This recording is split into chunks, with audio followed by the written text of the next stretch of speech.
యేసు రక్తమే జయం పరిచర్య ప్రైజ్ ద లార్డ్ జూన్ 22వ తేదీ 2024. ఈరోజు దేవుని వాక్యము. కాబట్టి నయమానునకు కలిగిన కుష్టు నీకును నీ సంతతికిని సర్వకాలము అంటియుండును అని చెప్పగా, వాడు మంచువలే తెల్లనైన కుష్ఠము కలిగి ఎలీషా ఎదుట నుండి బయటికి వెళ్ళెను. 2 రాజులు 5వ అధ్యాయం 27వ వాక్యము. అవును క్రీస్తునందు ప్రియులారా, సిరియా దేశంలో ఉన్నటువంటి నయమాను అను ఒక మనుషునికి కుష్ఠము వ్యాధి కలిగి ఉండెను. సైన్యాధిపతి అయిన నయమాను ఎలీషాకు వెండి బంగారము ఇవ్వనున్నప్పుడు అది ఎలీషా తిరస్కరించి పంపివేసెను.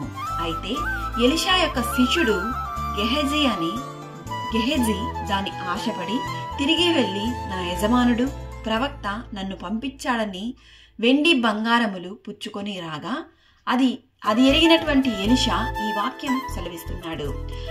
నయమానులకు కలిగిన కుష్టు నీకును నీ సంతతికిని సర్వకాలము కలిగి ఉండును అని. ఎందుకనగా శిష్యుడైన గెహజీ ఈ లోక ఆశల వైపు, లోకంలో ఉన్న వాటిని బట్టి ఆకర్షితుడై తన యజమానుడితో అబద్ధము పలికెను. అది మాత్రమే కాక వెండి బంగారమును ఆశించెను. కనుక ఆ కుష్ఠము గెహజీకి అంటెను.